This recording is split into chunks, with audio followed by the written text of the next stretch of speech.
Imaginez un désert infini, où le vent ne souffle que dans le silence et l'horizon semble engloutir tout ce qui se trouve devant vous. Ce désert est le reflet d'une attente, d'un vide qui n'en est pas vraiment un. Il est empli d'un mystère sacré, celui de l'occultation du Mahdi. Dans un monde où le bruit et le tumulte règnent en maître, l'absence devient une épreuve, mais aussi une promesse divine. Pourquoi ce silence? Pourquoi cette absence apparente, alors que le cœur de l'humanité brûle de désespoir et de quête de guidance? C'est précisément à travers ce silence que la sagesse divine s'exprime. Aujourd'hui, nous plongeons dans le mystère de l'occultation du Mahdi, un voyage qui teste notre foi, notre patience, mais aussi notre capacité à voir la lumière cachée dans l'obscurité. Mounière partie. Le silence de l'inconnu, version développée. Imaginez-vous au bord d'un désert infini. Le sable glisse doucement sous vos pieds et l'horizon, à perte de vue, semble fusionner avec le ciel. L'air est immobile, presque irréel. Vous entendez le battement de votre propre cœur, seul compagnon dans cette immensité silencieuse. Ce désert, c'est l'attente de l'humanité, un vide apparent rempli de sens cachés. Ainsi est l'occultation du Mahdi, un silence chargé de promesses. Mais ce silence, pourquoi persiste-t-il? Pourquoi l'absence, alors que l'humanité crie son besoin de guidance? Ces questions, comme des grains de sable, s'infiltrent dans les cœurs des croyants, testant leur foi et leur patience. Dans un monde saturé de bruit des paroles inutiles, bruit des ambitions égoïstes, il est difficile d'entendre la voix du silence. Pourtant, c'est dans ce silence que réside le secret divin. Allah, dans sa sagesse infinie, a choisi ce moment d'occultation comme une leçon pour les cœurs sincères. Le test de l'attente. L'attente est une épreuve. Elle met à nu nos intentions, nos véritables priorités. Lorsque le Mahdi se cache, il ne nous abandonne pas. Au contraire, il nous invite à transformer ce temps d'absence en une opportunité de croissance spirituelle. L'occultation est une purification, une manière de trier ceux qui se contentent de la surface de ceux qui cherchent la profondeur. Allah dit « Et nous mettrons à l'épreuve vos nouvelles, jusqu'à ce que nous sachions qui sont les endurants parmi vous, et que nous éprouvions vos nouvelles. » Sourate 47, 31. Ces mots résonnent comme un rappel puissant. Les endurants sont ceux qui, face au désert de l'âme, n'abandonnent pas.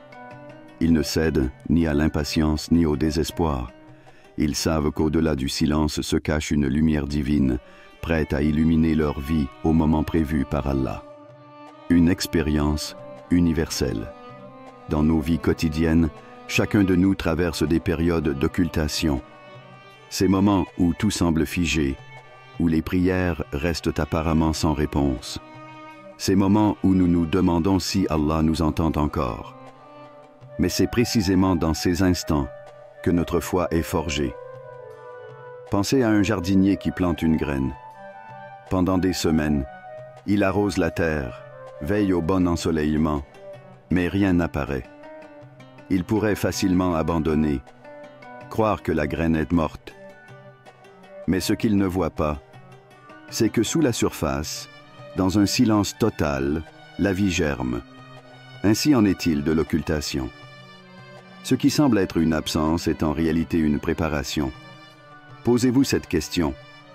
Lorsque vous traversez des moments de silence, réagissez-vous avec désespoir ou avec confiance? Un silence rempli de présence. Il est facile de croire que l'absence signifie l'abandon. Pourtant, l'histoire des prophètes nous enseigne que le silence est souvent le prélude aux plus grandes manifestations divines. Moïse, Moussa, paix soit sur lui, a attendu des années dans le désert avant de recevoir la révélation sur le mont Sinaï. Le prophète Mohammed, paix et bénédiction soient sur lui, a passé des nuits entières dans la solitude de la grotte de Hira avant que l'ange Gabriel, Jibril, ne lui apporte le premier message. Ce silence, ces moments de vide apparent, sont en réalité des espaces remplis de la présence d'Allah. Ils nous forcent à détourner notre attention du monde extérieur pour plonger dans les profondeurs de nos âmes. C'est là que réside le vrai mystère de l'occultation. Le défi du croyant. Face à ce silence, deux voies s'offrent à nous. La première est celle de l'impatience, du doute et finalement du désespoir. Mais la deuxième voie, celle que nous enseigne l'islam, est celle de la confiance totale en Allah. Le prophète, paix et bénédiction soient sur lui, a dit « La patience est lumière ». Ce hadith nous rappelle que, même dans les moments d'obscurité, la patience illumine notre chemin. L'occultation du Mahdi est une épreuve, oui, mais c'est aussi une opportunité de cultiver la patience, d'affiner notre foi et de nous préparer pour ce moment où la lumière divine reviendra. Car lorsque le Mahdi apparaîtra, ce seront les cœurs les plus endurants qui seront prêts à l'accueillir. Alors, posez-vous cette question. Êtes-vous prêt à attendre avec conviction, à transformer le silence en un acte d'adoration? Êtes-vous prêts à voir au-delà du vide apparent, à percevoir la lumière cachée dans l'obscurité? Dans ce désert spirituel, souvenez-vous que chaque grain de sable, chaque souffle de vent, portait la promesse d'un avenir lumineux. L'attente, aussi difficile soit-elle, est un acte de foi. Une foi en l'invisible, en l'infini. Une foi en la promesse d'Allah, qui ne faillit jamais. Deuxième partie, une histoire d'espoir, version développée. Imaginez une nuit étoilée, où le ciel s'étend comme une toile infinie de mystères. Vous vous tenez seul, contemplant les constellations qui brillent, et une pensée vous traverse l'esprit. Pourquoi croyons-nous en ces étoiles lointaines, même si nous ne pouvons jamais les toucher? Elles sont là, au-delà de notre portée, mais leur lumière traverse les âges, nourrissant nos âmes de beauté et d'espoir. L'histoire du savant et de l'homme pieux est une porte vers cette réflexion. Lorsque l'homme demande « Comment croire en celui que nous ne voyons pas ?» il ne fait que verbaliser une question universelle. Nous, êtres humains, sommes attirés par ce qui est tangible, ce qui peut être vu, touché ou mesuré. Et pourtant, les vérités les plus profondes de nos vies ne se mesurent pas avec les yeux. L'invisible qui nous lie. Lorsque le savant répond avec simplicité « Crois-tu au vent ?» il fait appel à une image universelle. Le vent, bien qu'invisible, est indéniablement réel. Il souffle dans les arbres, transporte les graines et caresse nos visages. Tout comme le vent, le Mahdi, bien que caché à nos regards, est une réalité spirituelle qui traverse les âmes. Il est le souffle invisible de la vérité, guidant ceux qui cherchent sincèrement. Pensez à l'amour. Pouvez-vous le voir? Non. Pourtant, son existence est incontestable. Tout comme l'âme, que nous ne pouvons ni toucher ni observer, mais que nous ressentons profondément. L'occultation du Mahdi nous enseigne cette vérité. Ce n'est pas parce que quelque chose est invisible qu'il est absent. Allah nous invite dans le Coran à réfléchir sur l'invisible. Ceux qui croient en l'invisible et accomplissent la salah et dépensent dans le bien de ce que nous leur avons attribué. Sourate 2-3. Ces mots sont un rappel que la foi commence là où la vision s'arrête. Elle est une lumière intérieure qui nous permet de percevoir ce que nos yeux ne peuvent atteindre. Une histoire qui nous parle. L'histoire du savant et de l'homme pieux résonne en chacun de nous, car elle parle de nos doutes. Elle parle de ces moments où nous nous demandons « Est-ce que ma prière est entendue? Est-ce que mon attente est en vain? Est-ce que l'occultation du Mahdi a un sens dans ma vie ?» Troisième partie. Les signes de l'attente, version développée. Chaque lever de soleil est un signe. Chaque ombre qui s'étend au crépuscule est un rappel. L'univers tout entier fonctionne selon des signes, des indices subtils qui nous guident vers la vérité. La venue du Mahdi, cet espoir enraciné dans les cœurs des croyants, est également précédée de signes. Mais ces signes ne sont pas seulement des bouleversements visibles du monde extérieur, ils sont des reflets des transformations profondes qui se produisent en nous. Dans les paroles du prophète, paix et bénédiction soient sur lui, nous trouvons une vérité puissante. Celui qui attend le Mahdi avec patience est comme celui qui combat dans le chemin d'Allah. Mais cette attente n'est pas passive. Elle est une lutte constante contre nos propres ténèbres, un combat intérieur pour purifier nos intentions, rectifier nos actions et renforcer notre lien avec Allah. Les signes extérieurs, un miroir de nos âmes. Lorsque nous regardons autour de nous, les signes sont clairs. Les injustices se multiplient, les opprimés crient sans réponse, et les valeurs spirituelles semblent s'effacer face à la quête effrénée du matérialisme. La corruption se répand, la sincérité devient rare, et la vérité est souvent déformée. Ces phénomènes extérieurs ne sont pas de simples coïncidences, ils sont le reflet de l'état collectif de nos âmes. Avant l'apparition du Mahdi, le monde sera témoin de bouleversements. Mais le véritable bouleversement que nous devons craindre est celui qui s'opère en nous. Lorsque nos cœurs s'éloignent d'Allah, les ténèbres s'étendent autour de nous. Lorsque nos intentions deviennent corrompues, la confusion envahit nos sociétés.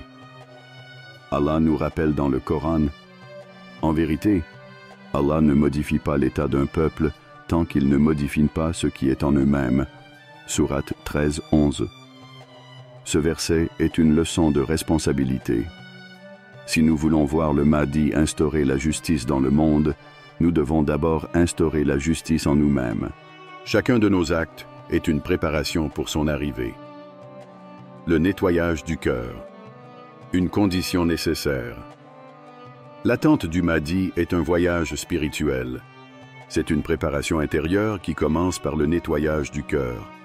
Tout comme une maison doit être purifiée avant d'accueillir un invité précieux, nos âmes doivent être débarrassées de l'orgueil, de l'égoïsme et des désirs éphémères pour accueillir cette lumière divine.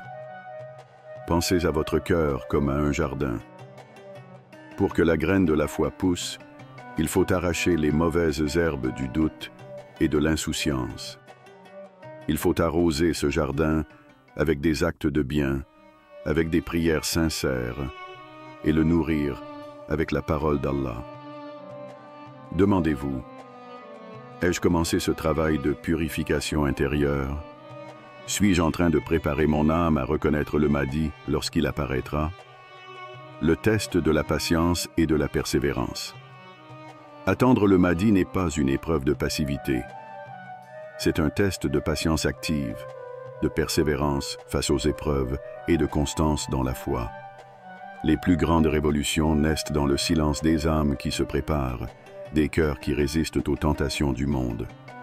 Le prophète, paix et bénédiction soient sur lui, nous enseigne que la patience est l'une des plus grandes qualités des croyants. Dans une époque où l'immédiateté est devenue la norme, où l'on cherche des solutions instantanées à tout problème, attendre avec foi et constance devient une véritable épreuve. Le Mahdi n'est pas simplement un guide attendu pour réparer le monde.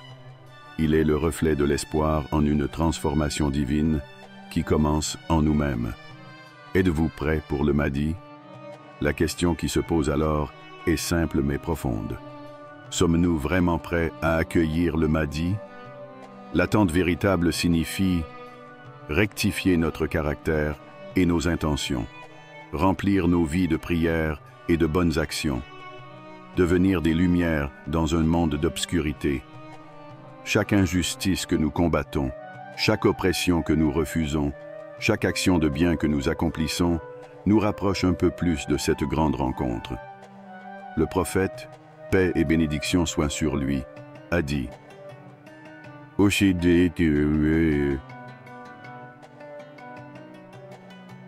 Heureux sont ceux qui, bien qu'ils ne l'aient pas vu, croient en lui. » Alors posons-nous cette question à nous-mêmes.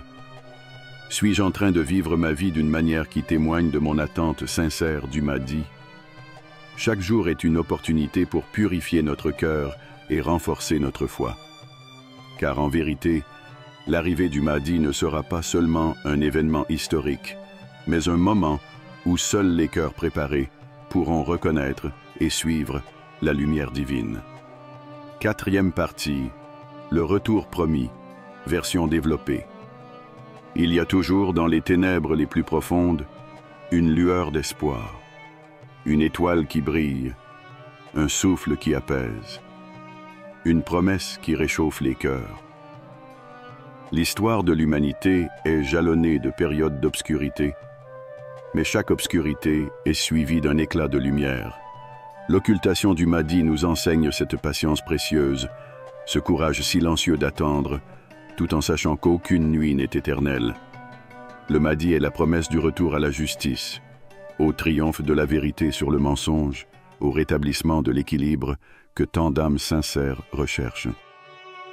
Son retour est inscrit dans les décrets divins et dans nos cœurs, il est un espoir ardent. Une promesse ancrée dans la prophétie. Un jour, un compagnon du prophète, paix et bénédiction soient sur lui, raconta ces paroles du messager d'Allah. Il y aura un calife parmi vous qui distribuera les richesses sans compter. Ce hadith est une lueur pour les opprimés, un rappel que la justice divine ne tardera pas. Imaginez un monde où l'injustice est éradiquée, où les opprimés trouvent enfin refuge, où les cœurs retrouvent leur sérénité. Ce monde, aujourd'hui perçu comme un rêve lointain, est une certitude divine en devenir. Mais cette promesse n'est pas seulement un baume pour les âmes fatiguées, elle est aussi une responsabilité. Attendre le Mahdi ne signifie pas croiser les bras dans l'espoir passif d'un monde meilleur. Cela signifie devenir les artisans du changement, préparer le terrain pour accueillir cette lumière divine. Le triomphe de la lumière sur l'obscurité. Lorsque nous regardons notre époque, nous voyons un monde rempli d'injustice, de division et de confusion. Les valeurs spirituelles sont souvent oubliées, remplacées par les illusions du matérialisme et de l'individualisme. Le Mahdi viendra pour rectifier ces déséquilibres, pour établir un monde où la paix et la justice régneront. Mais la question fondamentale est la suivante. Sommes-nous prêts? Serons-nous parmi ceux qui accueilleront le Mahdi avec foi et engagement, ou parmi ceux qui douteront et hésiteront? Le cœur du croyant est éprouvé dans cette attente. Allah nous rappelle dans le Saint-Coran, « Ne désespérez pas de la miséricorde d'Allah. » Surat 39, 53. Ces paroles résonnent comme une promesse divine, un appel à garder l'espoir, à ne jamais succomber au désespoir, aussi sombre que puisse paraître l'horizon. Les signes du retour. Un rappel pour les cœurs conscients. Le Mahdi ne reviendra pas sans signes. Ces signes ne sont pas seulement des événements visibles dans le monde, mais aussi des changements qui s'opèrent en nous. L'attente du Mahdi est un test spirituel, un miroir dans lequel chacun doit se regarder et se demander « Suis-je prêt à l'accueillir? Suis-je un porteur de justice dans ma propre vie? Suis-je un exemple de miséricorde et de patience envers autrui? Suis-je engagé à corriger mes défauts et à me rapprocher d'Allah dans cette attente? » Le retour du Mahdi est une bénédiction pour ceux qui ont travaillé à purifier leurs âmes et à se préparer activement. C'est un triomphe pour ceux qui, malgré les épreuves et les retards apparents, ont maintenu leur foi et leur espoir intacts. La préparation. Un appel à l'action. Préparer le retour du Mahdi ne signifie pas seulement réciter des prières et espérer un changement miraculeux. Cela signifie incarner les valeurs qu'il viendra restaurer. La justice, la compassion, l'honnêteté et l'amour du bien. Cultivons la patience, car le temps de Dieu n'est pas celui des hommes. Renforçons notre foi en rappelant chaque jour que les promesses divines sont inévitables. Semons l'amour et l'unité, car c'est dans les cœurs unis que la lumière divine réside. Chaque prière, chaque action juste, chaque intention sincère est une pierre posée sur le chemin du retour promis. Sommes-nous prêts à le suivre? Le retour du Mahdi est un moment glorieux, mais il ne sera pas sans épreuve. Il viendra un moment où la foi sera mise à l'épreuve, où le monde sera plongé dans des troubles sans précédent. Ce sera un test pour voir qui a su garder la lumière de la foi allumée dans son cœur. Alors, posez-vous cette question. Suis-je parmi ceux qui se préparent activement ou parmi ceux qui attendent sans agir? L'attente n'est pas un état passif, c'est un état de vigilance et d'effort constant. Que chaque lever de soleil soit un rappel de la promesse divine et que chaque nuit étoilée soit un appel à garder la foi. Allah est avec ceux qui patientent et le Mahdi est la promesse que cette patience portera ses fruits. Dans ce désert spirituel, chaque moment de silence devient une opportunité. Une opportunité de découvrir la profondeur de notre foi, d'affiner notre patience et de préparer nos cœurs à l'arrivée de la lumière tant attendue. L'occultation du Mahdi n'est pas une absence, mais un temps sacré où Allah teste les croyants, où chaque instant d'attente devient un acte de soumission et d'adoration. Le Mahdi, à son retour, trouvera les cœurs les plus purs, ceux qui ont traversé le silence avec une foi inébranlable. Alors, êtes-vous prêts à attendre, à cultiver cette patience lumineuse et à percevoir au-delà de l'apparence? Car dans le silence, comme dans le désert, chaque grain de sable porte la promesse d'un avenir lumineux.